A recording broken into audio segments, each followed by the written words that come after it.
Jai Shrimataji, dear brothers and sisters, welcome to this evening's meditation.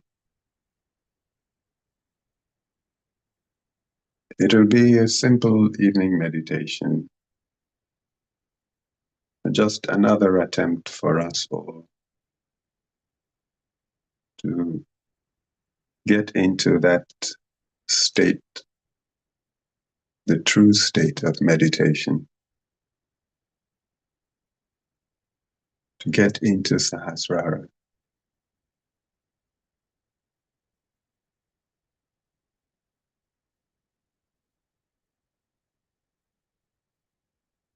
So this evening we'll have this short guided meditation followed by Shrimataji's talk. It'll be Sri Mahamaya Puja talk in New Zealand, 1994.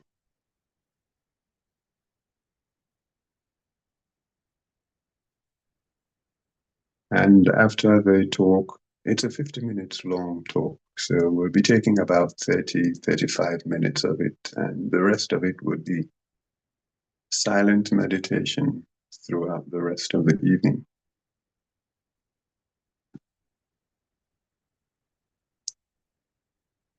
So hopefully we're all really prepared for it, and having sat down and began the unwinding process. So we'll now do the formalities. If we could bow down to Shrimataji, and as we do so, being aware of what we are doing, how and what it all means, who Shrimataji is, and imagining she is indeed there, right there, as you bow before her. And after that, we take back.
As I was taking the bandhan, I remembered that sometimes one does it so quickly and with so little attention, it goes very mechanically. As it is, I sometimes feel the Kundalini respond when I take the bandhan properly. And often I find when I remember how I used to feel the Kundalini respond, I correct myself and take the bandhan the right way, even if it means doing it again. So Because if we want to really gently help ourselves into that state where we'll be able to get into meditation, it starts from these little small movements. So if you're used to feeling the Kundalini respond when you take Bandhan and just now you didn't, you can do it again.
Because our attention is, because we are enlightened, our Kundalini is awakened. So whatever we do can be supported by the Kundalini if our attention is there. And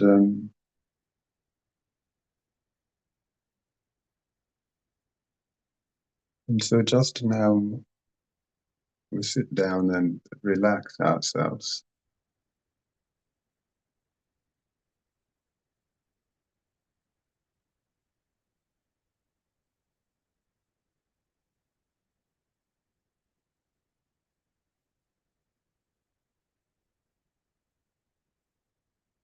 Relaxation of the center,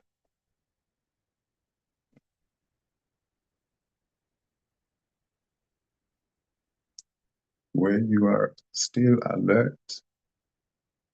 You are neither on the right side nor on the left side. And you can bring your attention in and see, are you catching any chakras? Okay, this is time for meditation. It's not time for clearing out and worrying about any catches. You just surrender catches.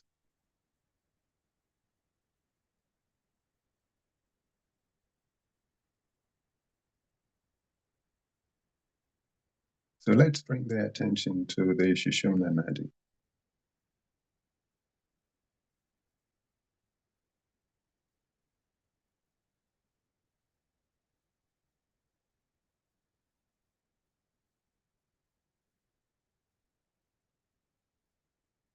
And you can even imagine you're moving the Kundalini up with your attention until you may be able to feel it at Sahasrara.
listen to Srimatiji's talk, and during the talk, hopefully we'll truly get to settle into that state of meditation, that state where we are absolutely relaxed and the mind is redundant, not busy, which allows us to be connected to the divine.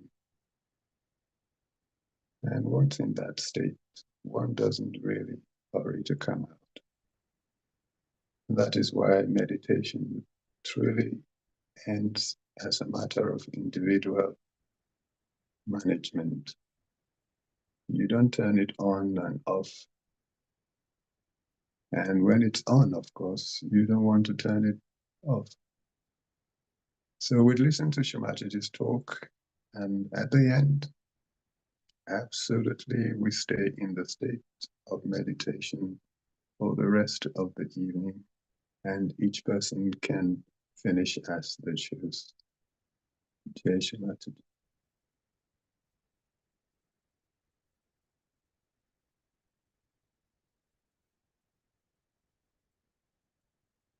Today is the first day, New Year's Day.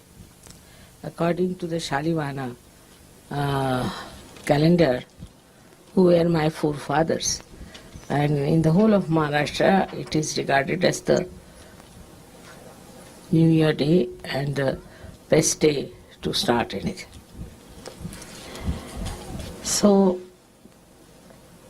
today I have decided to have Mahamaya Puja. I have never talked about Mahamaya. But it is not to be talked or told. It's a secret, as they say.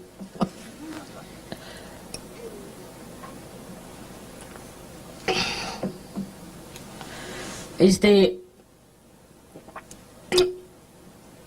basic of Sahaja Yoga, I should say. Because it's described when the goddess comes in the Sahasrara, the Shakti, she is Mahamaya. Sahasrare Mahamaya. Already described. She has to be the Mahamaya, means she should camouflage herself fully. Nobody should be able to know her as the goddess to begin with. And even if they get realization, they should not reach to the end of it. There are many reasons for that. First thing, the job. The job of Mahamaya was to give realization. Now, if I had come on a tiger with a sword in my hand, nobody would have stood nearby. All would have run away from me.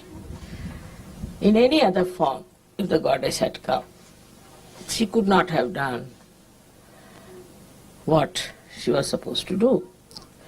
Moreover, only if she had come as the mother of Christ, or Sri Sitaji, or you can say Fatima Bi. They all ended their lives. They had to go away from this world so early. They couldn't do any work whatsoever. Now this work, difficult work of giving realization to others, is very intricate. It has to work out in such a manner that nobody feels that it is done by some great personality or with a great awe or fear. So the Mahamaya incarnation has to come, that people can come closer. Also it has one advantage, very great advantage is that when a simple person who's just a housewife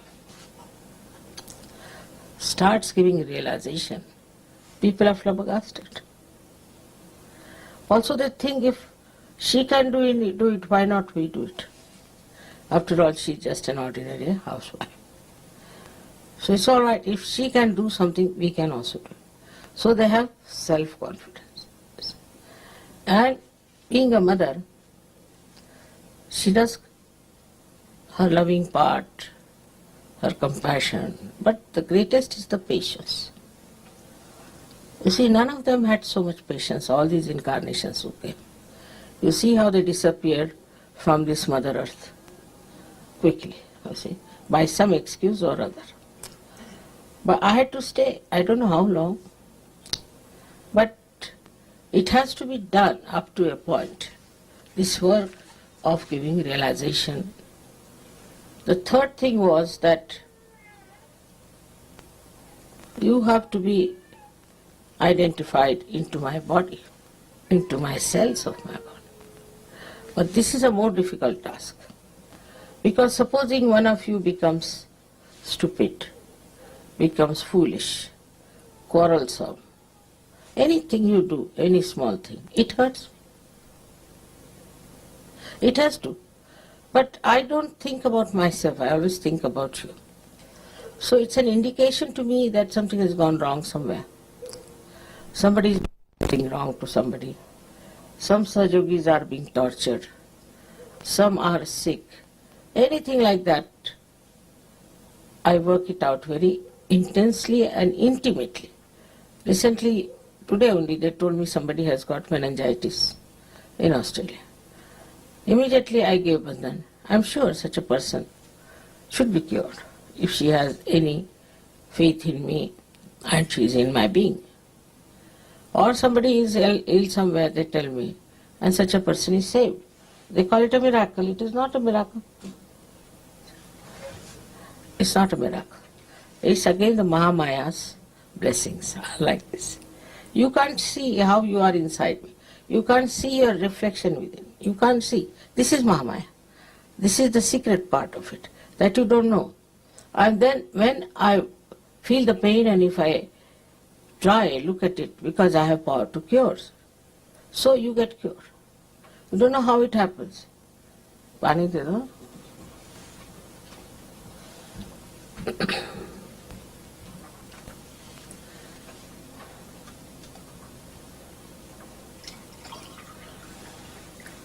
Collectively, whatever you feel, I get it in my body.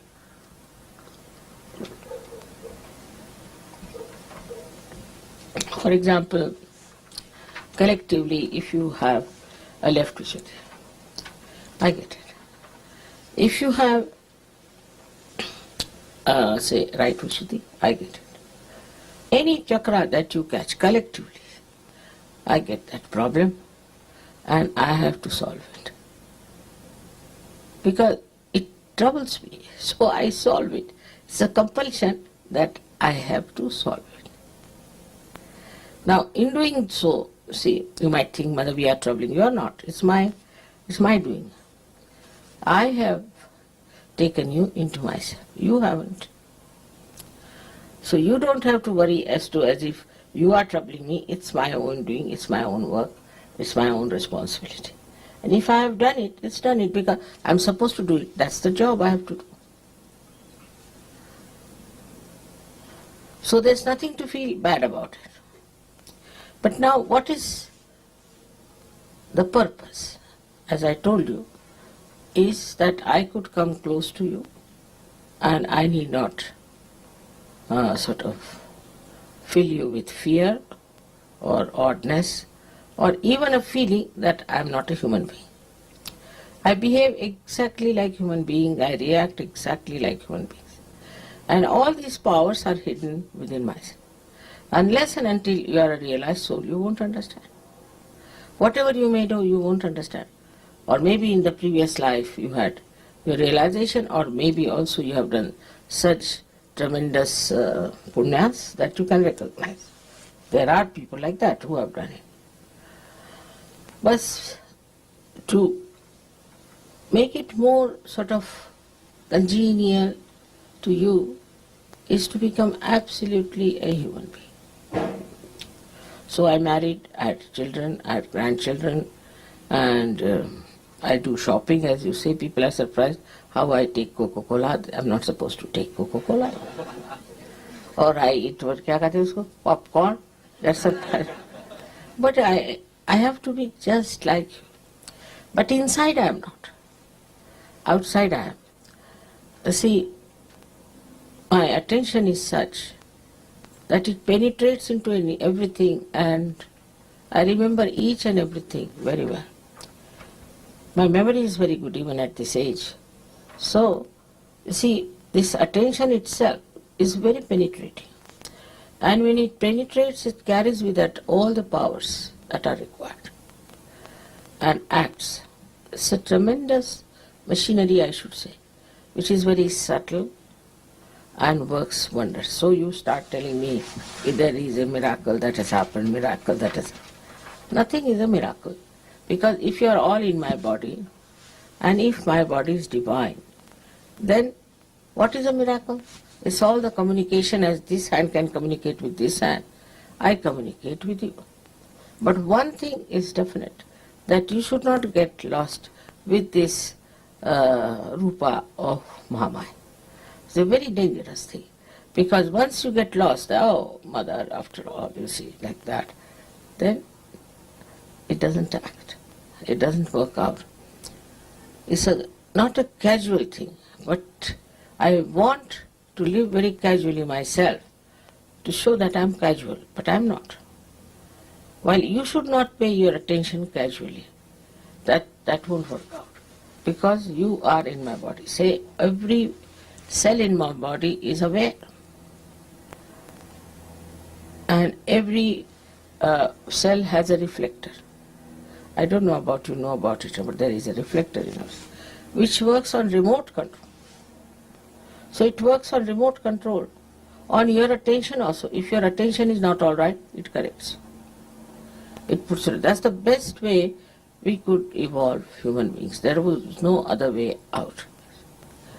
Because the attention of the people is, on the whole, in the whole world, is not yet on the spirit. But suddenly they get a glimpse that there must be something beyond. So many religions have come, so many have talked about it. So they may say about it, they may talk about it. But still the consciousness that we have to be the spirit is among very few people. And they are the ones called as the seekers of truth. While the rest of the people are not that busy with this or that, oh, I'm very happy with myself, and you enjoy your holiday, I'll enjoy my holiday. Like that they talk. So under these circumstances, one had to come in a camouflage, enter into, like, you see, they are like enemies, I would say, enemies of God's love. So you have to enter into them like a spy, camouflaging yourself, you see, and make them dance here and there, let them get lost a little bit here and there, let them see for themselves. Because with Mahamaya, you see, she allows you. Now there are some Sajogis who left Sajoga, went off. I said, all right. If they have gone, very good. Good riddance of bad rubbish, doesn't matter. And then they again come back. Mothers, this happened to us, that happened to us, somebody got this, somebody got that. We got met with an accident, then somebody got the sickness, somebody is very unhappy, we broke our marriage, all kinds of things. And when they say like this, or when they do like this, I just smile. So it's a bad coin. All right, doesn't matter. Again they come back to such. But they are left behind than others. They come up, but slowly. Because they have suffered, so they have come. In a way, it's a good example for others that we don't want to suffer anymore. The sufferings do not come from Mahamaya by any chance.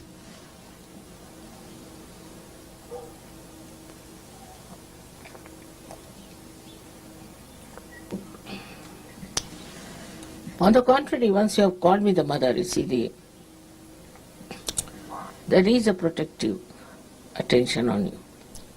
Then you misbehave, you cross all the limits and things, then it acts on you. This action has taken place in many cases. Some of them have come back, some are still hanging around and are doing wrong things because they have done terribly wrong things and they know they will be found out. Now the worst thing that happens in Sahaja Yoga, that people try to make money out of me. Because they know I don't understand money, I don't understand banking, and I'm very bad at it. But I'm not. I know everything. I know everything about everyone. They tell me lies, I know that they are telling me lies. But it's allowed. Do what you like in Sahaja Yoga. You yourself will have to pay for it. It's something so great with this Mahamaya Roop that directly I don't have to say it. You don't even know that it's done. When it happens, they come rushing to me, Mother, it has happened.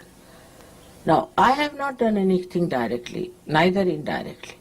But once you go out of the protection of your mother, there are negative forces all around you, which also you don't see because you are partly blind. You couldn't see your mother and you couldn't see these negative forces also. Then you fall a prey to their talk, things, whatever it is, or maybe into some paradoxical culture as you have here. You may fall a prey to that. There's somebody I know in Sahaja Yoga who has gone now and he is now drinking a lot and he's doing all kinds of things. So, such a person gets lost because of his doings. I'm not doing anything to him. If you are with me, if you are in Sahaja Yoga, you are protected, you are looked after. But you have to stick on, you have to have faith. And even if there's any problem, it gets solved. But those who have gone out of it, who go beyond my reach, then they suffer. So even indirectly I would say I'm not in any way harming them. Because I have decided not to harm anyone. That I have decided on. Especially those who call me mother, I don't want to harm them. But they get harmed, no doubt. They get harmed very badly. So, if it has happened, just take it up. All right, doesn't matter. Mother forgives everyone. It has happened, has happened. This is a lesson for me. It was something because of it happened. And now I'm back. And then you become sometimes a better Sahaja Yogi than many of us. This kind of happening is very common in every country. But you see, this whole culture, I feel, is so paradoxical. Whole culture is so paradoxical. And what is paid for is something that is ugly. What is paid for something that is sinful. Whatever that is filthy, dirty is paid for and accepted. So very paradoxical because it goes against growth of spirituality. One side you are spiritual, you want to be spiritual. Another side you have this paradoxical culture which takes you down to hell. It's like a story once Baba Mama told me. Very interesting story it is. He said that some people did lots of punyas, so they were taken to heaven. But they saw everybody was meditating nicely, enjoying. He said, what is this? We did this also with Sahaja Yoga. What's the use of doing it here again? We should have something else. So let's have a look at the hell. So they went down to see the hell. And outside they were having all these paradoxical culture of nude women and nude men dancing, shouting, screaming, dirty, filthy things going on. Yeah. So they said, this seems to be very different, So they said, the people who were doing all these acts, they asked, why are you here? They said, we've come here only for seeing the hell. Oh, all right.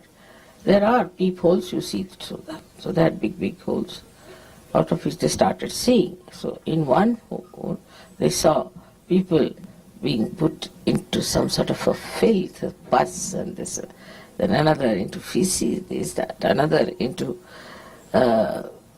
sort of a mire, which was out of which they could not come out, or shouting.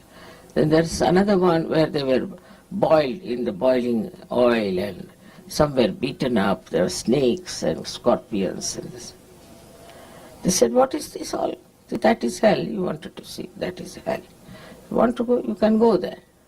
So they said, what are you doing here? This is publicity department for hell. They ran back to heaven and asked forgiveness that we don't want this, I had enough of it. So like that, you see, the whole world is a camouflage. If you see, this is an anti-Mahamaya.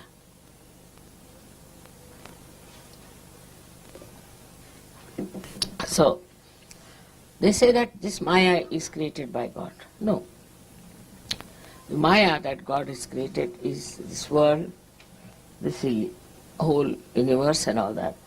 But this elusive life is created by human beings, absolutely through their projections of their brains and mental capacities. They have projected, because money is everything. If money is everything, by hook or crook, if you have to get the money, then do what you like. But every day you read in the newspaper, horrible stories about how people want to make money, how they want to sell their daughters, how they want to sell their wives. Anything is all right as long as you have money. If you can make money, nothing like it. So this is one of the illusions that human beings have created, is what you call is money maya. And in that comes also the wealth, possessions, materialism. Everything is created by human beings. And this creation of materialism then boils you down to a personality which is involved in all sinful act. Everything is all right, because if money is all right, materialism is all right. For example, the way people went down to America, Spanish, and killed so many aboriginals there. Then also English went and all kinds of people went there in America. The way they have tortured is something,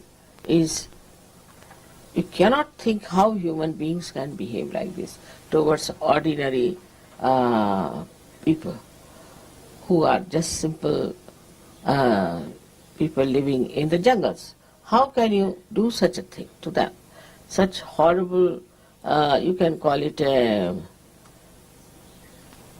genocide. It's really a terrible thing. They did it. We know more about this Germans, the way they behaved recently. But even in those days, they used to do all kinds of things. And the nature, which is a Maya of God, how it takes respite. There were people in America, Central America, near river Mississippi and Missouri. They were called as rednecks. Long time, he must be remembering it. And because they were called rednecks by the black, they used to kill so many blacks, they used to hang their children on the tree, they used to throw their bodies in the river, sometimes get them drowned, did all kinds of things to the black people. Under the name that they were white people and they are superior and something like that, behaving worse than animals. Now you know their floods came in, terrible floods came in, and those floods drowned these rednecks beyond their necks, and so many were dead. One would say that how could it happen? It is. Another example I'll give you is the way Americans were treating all these Bolivians and the Colombians, that they would buy everything from them very cheaply. And like wheat and everything, very cheap, just the minimum profits they had. And they would sell it at a double price and make money. All this was really criminal to do from any point of view, but they were doing it. I went to, I don't know what year it was, 1978 or so, into Colombia. And there was one man came in the party. I was with my husband. He said, "I've heard you are a great saintly person from India. Can you give us some blessings that we really hit these Americans nicely and see them off? Because the way they are exposing us to our poverty and things, they are horrible." I said, "Why do you want to hit them?" "No, they require it, otherwise they will not be all right." It's just in the party, I didn't want to discuss it. All right. And you know, this cocaine came up there. And if you go and see now that place I've been to, Bogota, with my husband, it was like a shanty town, absolutely like a shanty town, made of tin and this and that. Now big, big buildings are there, and you have escalators and everything. They used to bring petrol with the donkey's cart. Can you imagine? In such a short time, it has become such a big country. And not only that, but now the whole America is afraid of them, even Australia. The drugs are taken by Americans themselves. In Washington, there is such a lot of storage of drugs that they don't know what to do. And even the senators are taking to drugs. Can you imagine? I won't be surprised one day Mr. Clinton lands up with some drugs. The way it is such a fashion, it is such a fantastic thing for them. You go to any party of elite people, which I have to sometimes, they only talk about drugs. You see, you want which drug you like. So I don't like any drug. No, if you want, you can get it cheaply in this, if you go there, you can get it there. They discuss it in the elite parties. Also about gurus, you see, which guru you want. There is a sale on for such and such guru, on a bargain, you can go like that. It's all so stupid, I tell you. I said, these people are so immature, worse than children. They are not grown up, only in age. They have done good, maybe in mechanism and all those things, but that has nothing to do with your personality growth. And that's why I find them just like dwarfs, the way they have attitude towards things. And everyone practically must have taken drugs. Everyone, except for Asians, may not have. Because now I've learnt that there are two genes which protect the Asians. But the white skin has no those genes to protect. The other day in the lecture I told them that there are two genes which are protective, found only among Asians, means Chinese and Indians. All the rest of the people don't have those genes which should protect them. So they are so vulnerable to all these nonsensical things that are going on, and they take to it so easily. I used to wonder how these educated, good people, people of my husband's ranking also were stupid like that. Every time they would bring a new wife. One day one of them brought a wife who was hardly about 20 years of age. This fellow is at least 70. I didn't know. My husband pinched me, said, that's his wife, all right? Don't call her a granddaughter. I used to drop bricks after bricks there. Such absurd people coming, and a 70-year-old man coming with a lady who is 20 years. You can never think that she could be his wife. At the most, sister-in-law, at the most. But I thought she was the granddaughter, so he pinched me and told me that don't. This is it. You see, it's such a paradoxical world that if you come from Sahaj to this, you see what's going on. What are they doing?